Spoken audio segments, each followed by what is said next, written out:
Estamos aqui ao lado de Vinícius Rufino, que é diretor técnico do CETUT, que vai conversar um pouco conosco a respeito dessa situação. Também está comigo Elivaldo Barbosa para participar também dessa entrevista. Elivaldo, seja bem-vindo mais uma vez. Boa tarde, doutor Vinícius. Boa tarde, telespectadores. Boa tarde, Elivaldo. Boa tarde. Bom, nós vimos pela reação do próprio presidente do CETUT nas declarações dadas ao CidadeVerde.com, ao empresário Marcelino, que há uma dificuldade de aceitar essa proposta e colocá-la em prática. Qual é a posição das empresas?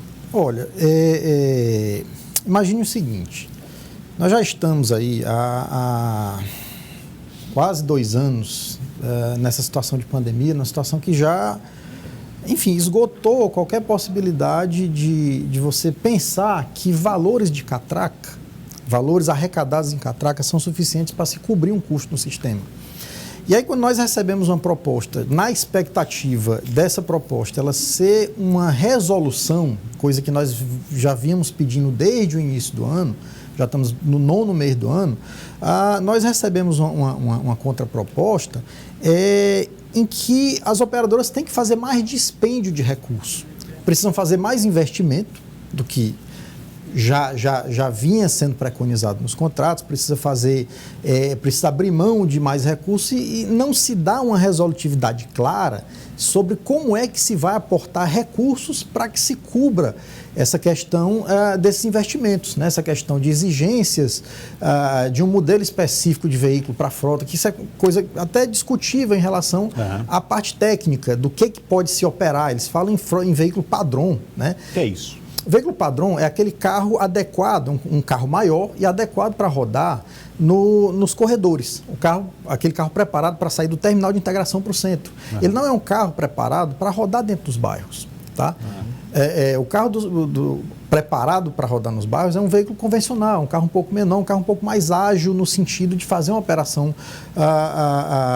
mais complicada. Então, assim, você faz exigência de veículo com ar-condicionado, 100% da frota com ar-condicionado. Nós temos hoje, em detrimento até do que o edital preconizava, que inicialmente você teria que ter 10% da frota troncal do sistema de carro com ar-condicionado, que correspondia na época a cerca de 20 veículos.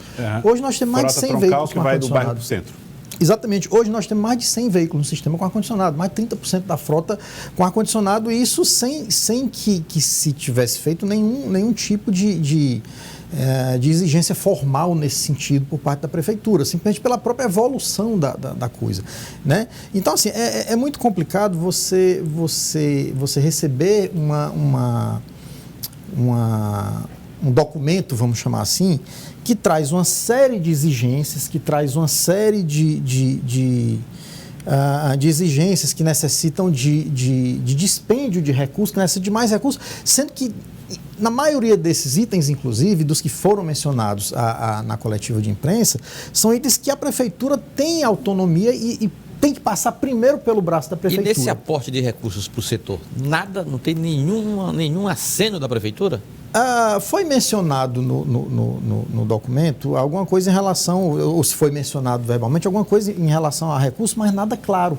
Não se tem um cronograma de, nós vamos fazer um aporte de tanto imediatamente ou até o dia tal, nós vamos fazer periodicamente um aporte de tanto. Não se está claro essa questão desses valores, o que traz uma dúvida e uma preocupação para as operadoras. Esse aporte, vamos lembrar, não é um dinheiro que é dado para as empresas. Não, de maneira alguma. Ele faz parte do contrato. O contrato ele preconiza que, em não havendo a cobertura do custo pela arrecadação da catraca, que é exatamente o cenário que nós estamos vendo hoje, que já vimos encontrando desde principalmente o início da pandemia, o poder público ele deve garantir o equilíbrio econômico-financeiro das operadoras. Tá? E esse equilíbrio econômico-financeiro, a exemplo do que vem sendo feito, especialmente nesse período, em praticamente todas as capitais do Brasil, ele é coberto pelo poder público. Isso não é uma realidade só de Teresina. O setor empresarial admite uma ruptura no contrato, como muito se fala, até mesmo nos bastidores, tanto da Câmara Municipal, que propôs, inclusive, como resolução da CPI do transporte coletivo, que o senhor participou lá, fez depoimento, enfim. Ruptura de contrato, eu pessoalmente não vejo como sendo uma solução. Acredito que seja uma opinião geral das concessionárias. Porque em você encerrando simplesmente um contrato, ainda que seja um encerramento unilateral, você cria um problema para o sistema e cria um problema principalmente para as pessoas que precisam de transporte, que esse é o ponto em que nós tentamos sempre chegar. O transporte ele é feito para as pessoas, o transporte ele não é simplesmente um negócio. Tá? Mas ele precisa ser custeado. Tá? A realidade, no Brasil inteiro, eu diria até no mundo, em relação ao transporte coletivo, é que todo ele está tendo que ser subsidiado para poder dar cobertura adequada, porque os custos no sistema de transporte, especialmente de 10 anos para cá, eles têm crescido de uma maneira em que o que se arrecada para eles não é suficiente. Eu vou dar um dado bem aqui, de fora, tá? Nova York. Tá? Só para a gente sair um pouco daquele lugar comum de falar da cidade do Brasil, para ver que a realidade não é uma realidade exclusiva só do Brasil. Nova York, a região metropolitana de Nova York é responsável por 30% das viagens em todos os Estados Unidos, no país inteiro. E o governo federal dos Estados Unidos, o governo federal, sabe quanto ele aportou de recurso somente nesse último ano para cobrir, para garantir a operação desses ônibus? Quanto? 30 bilhões de dólares. Não é 3, não é 30 bilhões de dólares. Para não deixar o sistema parar. Para não deixar o sistema parar e para garantir para a população que ela tem aquele ônibus dentro da assiduidade que ele deve ter, na frequência que ele deve ter. E é o que nós preconizamos aqui. No que depende das operadoras, da vontade das operadoras, a frota estaria toda na rua. A grande questão é que o recurso arrecadado na catraca ele não é suficiente hoje sequer para colocar o diesel nos ônibus. Qual o percentual da frota que está na rua hoje? Hoje nós estamos na rua com 35%, um pouco mais de 35% da frota. São 145, 150 ônibus mais ou menos.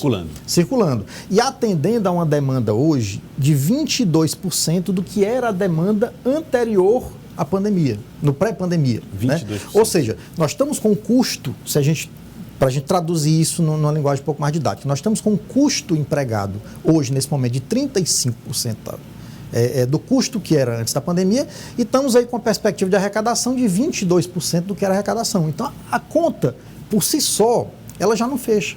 Então, é necessário que se haja, por parte do poder público, essa sensibilização no sentido de que precisamos de uma resolutividade prática. Nós precisamos de uma solução no sentido de dar essa cobertura. Seja plausível. Agora sim, Vinícius, a proposta da Prefeitura está aí. Do jeito que ela está, as empresas cumprem? Nós estamos analisando, tá? A gente tem, o prefeito deu 48 horas para que seja respondido e como a Ayala falou, vão ser respondidos item por item, né?